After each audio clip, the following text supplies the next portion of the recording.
This is Radio Health Journal. I'm Nancy Benson. This week, trypophobia, the fear of clustered holes. I do refer to it as the most common phobia you've never heard of.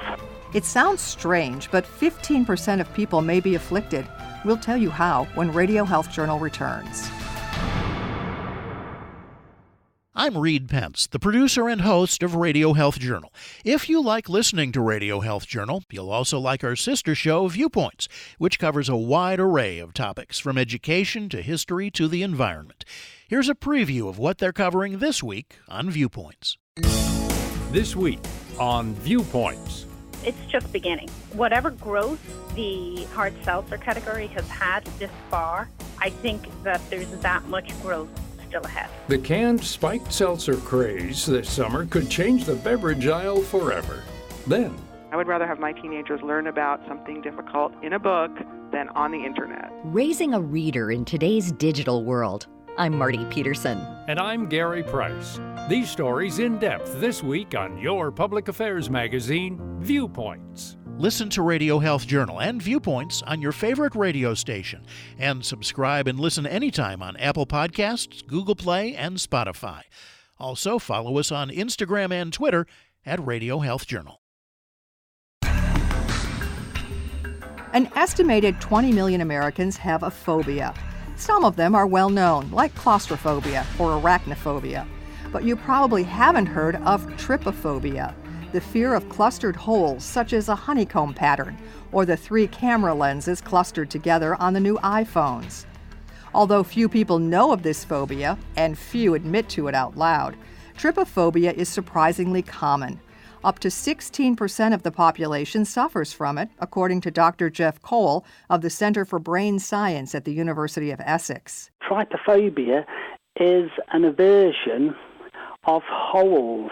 They feel uncomfortable or anxious when they see a small collection of holes all clustered together. For people like Carrie Taylor, administrator of a trypophobia support group on Facebook, simple, everyday objects can trigger a violent fear. Macaroni, if I cook macaroni and it sticks to the bottom of the pot but it's facing upwards, so you look into the pot and you just have this group of round circular holes sort of looking back at you. Oh my God, that's really bad.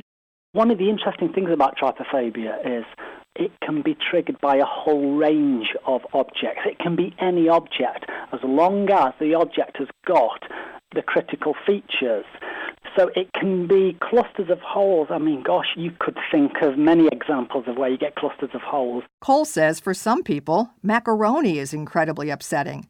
For others, cantaloupe with its clustered seed pods can make their skin crawl. And for still others, it's honeycombs that are the worst. And just as people are triggered by a variety of objects, their reactions also vary greatly.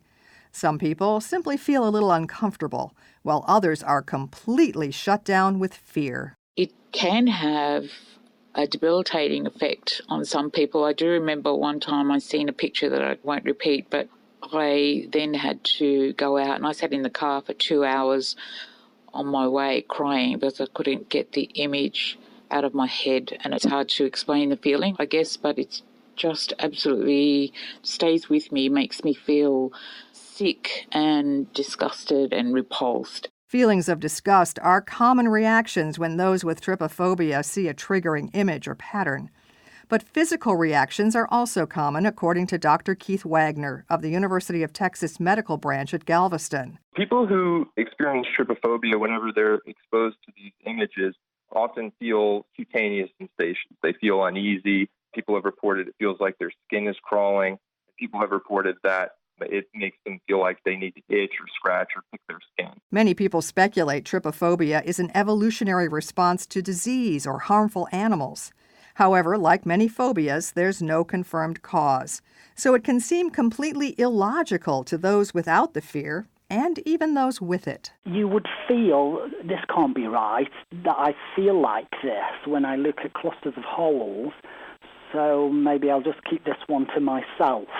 I don't think it's taken seriously by a lot of medical people, although I think there are some that will accept it, but I don't think it's really taken seriously. overall. So is probably why it's not so well known at this stage. People just aren't able to understand that a group of holes can cause such issue with some people. Many people who previously kept their fear to themselves have found support through the Facebook page that Carrie Taylor helps run. I find it's helpful for most people in just knowing that there's others that are out there that understand, I think, because most people have trouble understanding that this is a phobia and this has an actual impact on day-to-day life. And I think that's the same thing for most people, even now, so many years down the track, from me realising we have a lot of people that will come in, they say, oh, thank you for adding me, thank you for letting me join. I had no idea this was a thing. I thought I was the only one. And that happens so often. So I think for most people, the most helpful thing is just having a place to go where people will actually understand how you feel. Taylor says the Facebook page is a safe space to share stories and coping mechanisms that's free of trypophobic images or other triggers that can send people into a panic. One of the rules is that if you're going to make a post with detail, that you need to put trigger warning at the beginning of the post. So I guess as an admin, my main role is to make sure that's happening and that everyone is playing nice. Unfortunately, of course, not everyone always plays nice on the internet. Trypophobic images are sometimes maliciously posted to the Facebook page and across the internet. The one that started a lot of people discovering that they have a problem is the photoshopped picture of a lotus pod on a person's body. So it was photoshopped to look like the body had this repetitive pattern of holes in their body. Wagner says those kind of photoshopped scams are common. They often try to frighten people into thinking that they could catch such a skin disease. It's why he runs a website, skinhoax.com, to separate the hoaxes from the all-too-real. We collect lots of fake online skin disease images there, and an awful lot of them contain trypophobic components. So people are using them to disturb other people. But Cole says these images are disturbing not only to those with trypophobia. Those images look pretty disgusting for just about everybody. Phobias generate little understanding. To those who've never experienced one, they can seem completely illogical, as if they must be fake. But psychologists say they're completely real. And with so little understanding of trypophobia, Taylor says it's important to have an outlet like her Facebook community. Health professionals like Cole and Wagner hope to see more research in the future to help people get over this little-known but surprisingly common fear. Our writer-producer this week is Morgan Kelly. Our studio producer is Jason Dickey. I'm Nancy Benson. Radio Health Journal returns in just a moment. The arrival of the fall season can bring nice weather, more predictable schedules, and a variety of new activities. Eating healthfully is essential to managing the new normal, and strategic snacking can make all the difference. Registered dietitian Courtney Romano is a health advisor for the California Table Grape Commission. Healthy snacks are a great way to maintain energy levels during a busy day. So plan ahead and choose snacks that can go wherever you go. Take fresh grapes, for instance.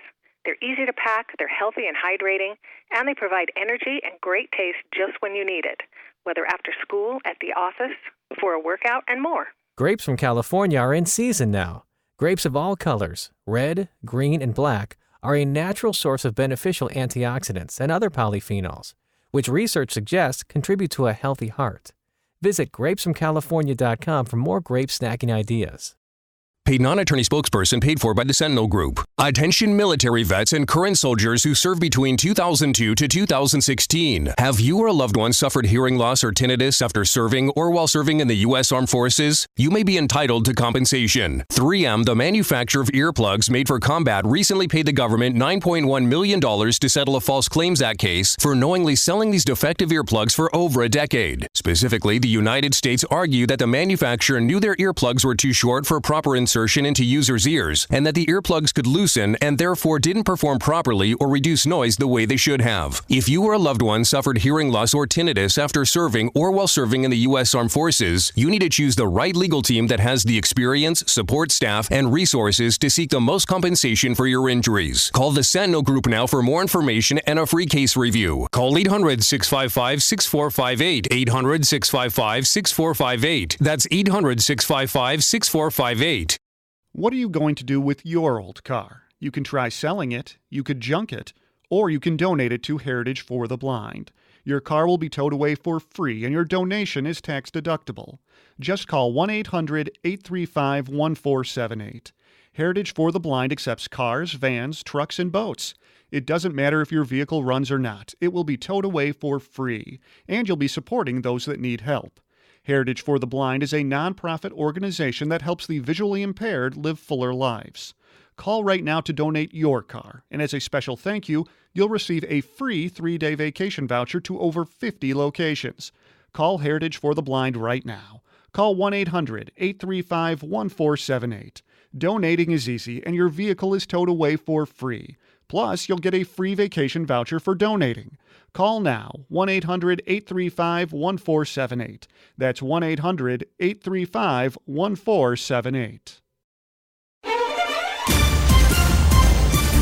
Thank you for listening to Radio Health Journal, a production of MediaTrax Communications. If you enjoyed this broadcast, please support our show by subscribing, sharing it with a friend, and leaving a review on Apple Podcasts. You can find more Radio Health Journal stories about health, science, and technology on Apple Podcasts, Google Play, Spotify, and RadioHealthJournal.net. Also, follow us on Instagram and Twitter at Radio Health Journal.